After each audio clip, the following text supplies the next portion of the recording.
نظام آباد کے رہائشی ریاض علی نے خالہ ساس کے میاں کو گھر رہنے کی جگہ کیا دی، خالو سسر نے گھر ہی جلا ڈالا۔ دیکھتے ہیں یہ رپورٹ۔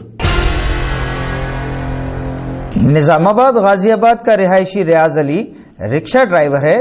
وہ غریب آدمی ہے اور رکشہ چلا کر بیوی بچوں کا پیٹ پالتا ہے۔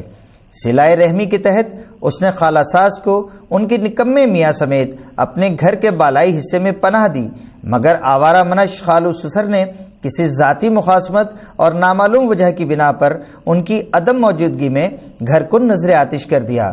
اس آگ کی لپیٹ میں گھر میں موجود روزمرہ استعمال کی اشیاء الیکٹرانکس، لاکھوں روپے نقد اور بیٹی کی شادی کے لیے خریدا گیا گھر میں موجود جہیز کا سامان جل کر خاکستر ہو گیا۔ سائل نے تیز نیوز سے گفتگو کرتے ہوئے واقعے کے حوالے سے بتایا کہ میرے گھر کو نعیم نے آگ لگا دی ہے۔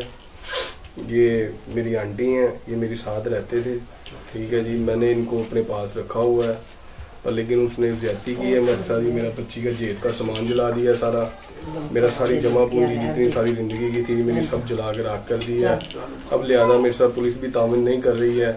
پولیس والوں کے یہاں پہ غازی آباد تھانے میں کیس تھا ہمارا، انہوں نے کہا جی یہ کیس دہشت گردی کا ہے، میں سب انسپیکٹر ہوں، میں اس کی تفتیش نہیں کر سکتا۔ سرکاری وکیل نے بھی یہ بولا ہے اس کو کہ بھی آپ نہیں کر سکتے اس کو، تو وہ ایس پی صاحب کے پاس پیش کیا۔ ایس پی صاحب نے ان کو ملک شہباز صاحب کو دیا ہے کیس۔ ملک شہباز صاحب نے دہشت گردی کی دفعہ بھی نہیں لگائی ہے، کیس کو جو ان سے میرا خراب کر کے رکھ دیا ہے۔ تیز نیوز کی ٹیم کی علاقے میں جائے وقوع کے دورے کے موقع پر ملزم کی اہلیہ نے بھی اپنے شوہر پر مختلف نوعیت کے الزام عائد کرتے ہوئے اسے آتش زدگی کا ذمہ دار قرار دیا۔ میرے میاں نے ہماری دو بہنوں کا گھر تھا، ٹھیک ہے، دو حصہ تھا۔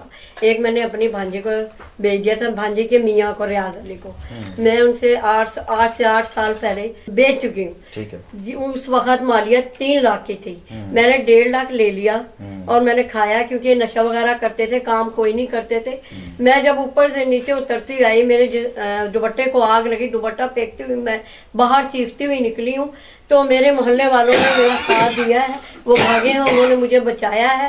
اور جب میں تھانے جاتی ہوں تو میری وہاں کوئی سنائی نہیں ہوتی۔ ملک شہباز بڑی اکڑ سے بولتے ہیں ہمیں اپنی جان کا خطرہ، وہ ان کو بیگم میں آ کر ہمیں دھمکا کر گئی، وہ تو جیل میں بھی ہے، لیکن وہ کہتا ہے میں جب بھی آؤں گا تمہیں، اب تو پہلے تو تمہارا گھر جلایا، اب تم سب بچوں کو تمہارے سمیت جلاؤں گا۔ سائل نے حکام بالا سے درخواست کی ہے کہ اس کے ساتھ مکمل انصاف کیا جائے اور مذکورہ تفتیشی افسر شہباز کو ہدایت کی جائے کہ وہ انصاف کے تقاضے پورے کرے اور درست انداز میں تفتیش کر کے سائل کی حقیقی طور پر داد رسی اور ملزمان کو کیفر کردار تک پہنچانے میں اپنا کردار ادا کرے۔